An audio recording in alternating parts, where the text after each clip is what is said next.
welcome. If you don't know me, my name is Emily and I studied abroad in Florence for 3 months. I'm actually still here. While I'm here, I thought I would make a video about things to do in Florence.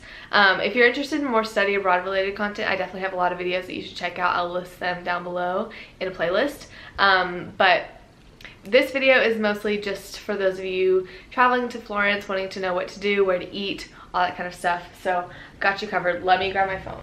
Okay, so this is definitely not a comprehensive list of everything to do in Florence. I just want to make that clear. This is just some things that I have really enjoyed while I've been here. I'm not listing any museums because I feel like they are kind of personal. You have to decide what you're interested in. I am going to be listing a couple things that are outside of Florence, but they all have transportation provided from Florence, so they're all accessible, so you don't need to worry about transportation. So my most favorite thing that I've done in Florence is a Vespa tour. I went through a company called Tuscan Cycle, and the best thing about them is that you don't have to drive your Vespa through the city. They take you up in a van to a castle where you get a wine tour, and then you do your Vespa tour, and depending on which time of day you go, they have a morning one and a night one.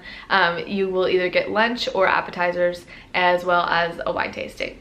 This tour includes such beautiful views and you get to drive the Vespa. I failed my test, so I had to ride on the back of someone's, but it was still really fun. You know I'm a video person, so yeah, I've got some good videos from that. I'll link that video down below as well. But yeah, it's such a fun experience. It's something different and it's like very idyllic, very like Italian, you know? The next thing that I would really recommend doing is a cooking class. Italy is known for its food. We all know this. And it's really fun to kind of get the authentic experience of how they prepare the food. Italian food is so simple and fresh, and it kind of is very eye-opening and kind of inspires you to like be more simple in your cooking. One that I recommend, I will link down below. I went through a company called Walkabout Florence, and they took us up to a farmhouse in the hills and we made dinner. We made pizza and gelato, and that was really good. So I will link that down below if you're interested in that one. Also, another thing Italy is known for is its wine, so I would definitely recommend doing a wine tasting. The one that I did was through my study abroad program, so I don't have any specific recommendations, but you can either do a vineyard tour or just a wine tasting in the city. So a lot of wineries, or sorry, a lot of wine shops in the city have wine tastings that you can take a part of, and they're really good. They also usually provide some like cheese and meat to go along with your wine. So another thing that's kind of outside of Florence that you might want to look into, especially if you have a couple hot days while you're here, is going to a villa with a pool. So the one that I recommend is Belmont Villa San Michele. It is so beautiful. They have the best views. I have a video on my Instagram that I'll link down below if you want to check that out. It's just a minute long, but you can see the beautiful views. The pool is incredible. They have a like, what's it called, little restaurant and snack bar near the pool. It's quite pricey. I can't remember, I think it's 70 euros a person for the whole day there, but it's actually not that bad of a price because usually to spend time at the pool at any of the villas you have to be a guest there. So this is a way to take advantage of the pools but not have to spend the hefty price of staying at the villas. Okay, so this is one of those classics, but I definitely recommend going up to the Piazzale Michelangelo. It is so beautiful. You can either take a taxi, a bus, or walk up there. I would recommend, if you go at a hot time of the day, I would definitely recommend taking the bus or taxi. If you take the bus, don't forget to validate your tickets.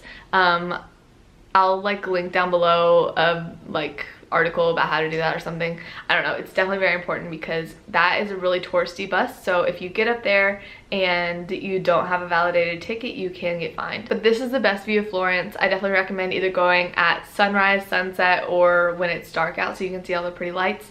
It is like unbeatable. Definitely recommend. If you come to Florence, promise me that you'll go there. So we all know about the Duomo. Everyone goes up in the cupola, which is the dome part, or in the bell tower. But my favorite thing to do at the Duomo is just walk around it at night. There are always musicians there, and it's really just like a magical experience. I can't really describe it, but I typically avoid it during the day just because it's hot and touristy and there's just a lot going on, but at night it's so peaceful and beautiful and it's lit up and it's so pretty.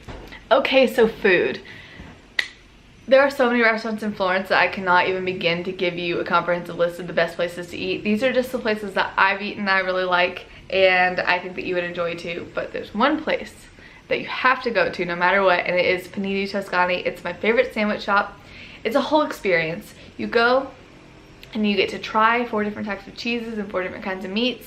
They give you the background of them, they tell you where they're from, and then you pick your favorites, you put it on some bread that you pick, then you put it on toppings, and it's so good, and they have such good customer service there that it seriously feels like an experience. You have to go.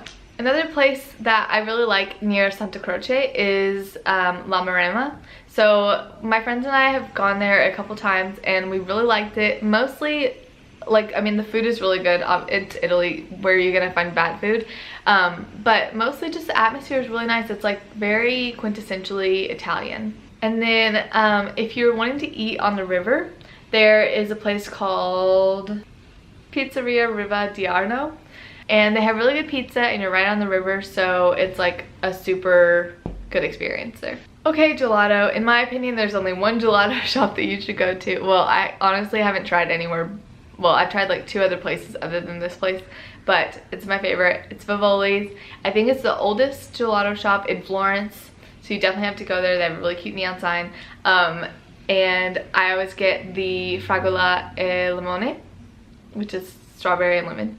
And yeah, all right, so that's it. Like I said, there are so many more things I could have mentioned. I have not even begun to scratch the surface, but these are just my top favorite things I wanted to tell you about. If this video helped you at all, please give it a thumbs up. And if you do any of the things that are on the list, please let me know. I would love to hear about your experience. If you want to see any videos about my time in Italy, I will put them on the screen at the end of the video and also link them down below. And if you have any questions about study abroad, I'll also link a playlist about that down below. Thanks so much for watching. I'll see you later. Bye.